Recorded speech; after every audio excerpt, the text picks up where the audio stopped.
Winter is coming in Ukraine. But just when you think this war might be settling down for a winter stalemate, it can surprise you in ways you didn't expect. Starting from October the 9th, dozens of Russian armored vehicles backed by thousands of infantry personnel, artillery, and air power were launched at the flanks of Avdiivka, a Ukrainian city just outside occupied Donetsk that has been right on the front line since 2014. 2 weeks in, and the offensive has been an undisputed failure so far. Russian gains have amounted to little more than a handful of tree lines on the flanks of Avdiivka.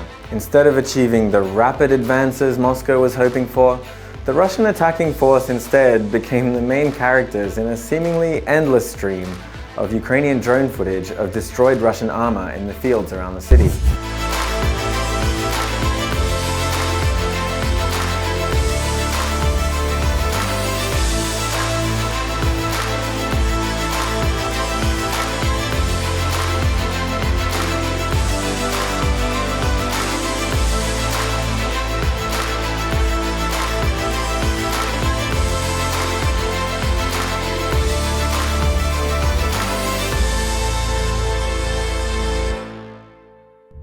Driving to the front line in full view of Ukrainian forces, the columns of Russian vehicles and personnel have been systematically taken out with everything from artillery, anti-tank missiles, and FPV drones.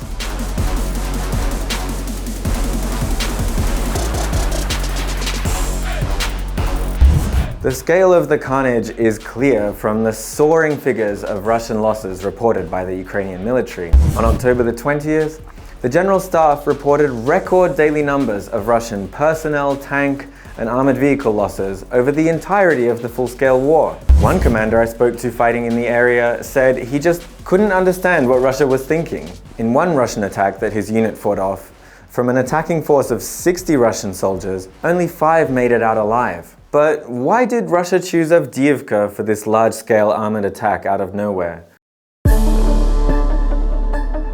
It becomes immediately clear when you look at the map. Ukraine's presence in the city is a prominent bulge in the front line, surrounded on 3 sides by Russian-occupied territory. There is only one main road leading into Avdiivka, and the strip of land between the 2 Russian pincers is only about 8 kilometers wide.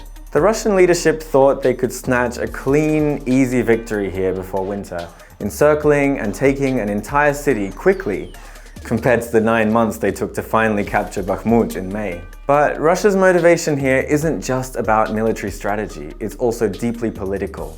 Avdiivka is just outside the regional capital of Donetsk, which Russia occupied back when the war began in 2014. The presence of Ukrainian forces here is a major thorn in Russia's side. It's also a big part of the false Russian propaganda narrative about Ukraine shelling cities in the Donbass region, which Vladimir Putin used to justify the full-scale invasion. But as badly as Russia wants it, taking Avdiivka was never going to be easy. There's a reason Russia hasn't succeeded here in 20 months of full-scale war. Ukrainian positions on the southern edge of the city, facing Donetsk, are largely the same ones held since 2014, and have been fortified and strengthened in preparation for a head-on Russian attack. So what does all this mean for the war? There's good news and bad news. Let's start with the bad. First of all, the offensive shows that Russia is clearly in a confident enough position to take back the initiative and begin its winter campaign on the attack. As Ukraine continued its counteroffensive over the last months, many people speculated that Russian forces had been badly depleted to the point that they wouldn't be ready to launch offensives of their own. Senseless as it was, Russia's readiness to throw so much manpower and equipment at Avdiivka shows that they do still have plenty left in the tank.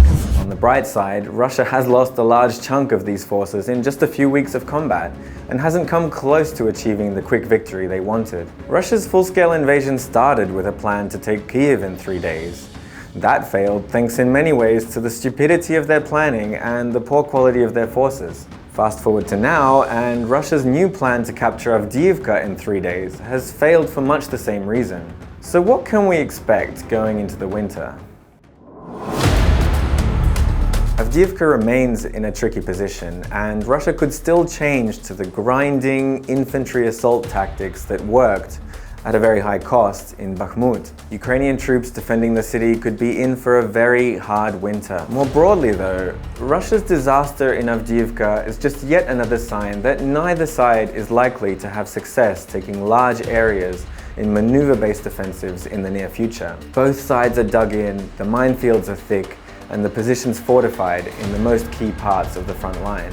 We might not see any more quick, dramatic capturing of territory in the war going forward, but it doesn't mean that it will get any less brutal.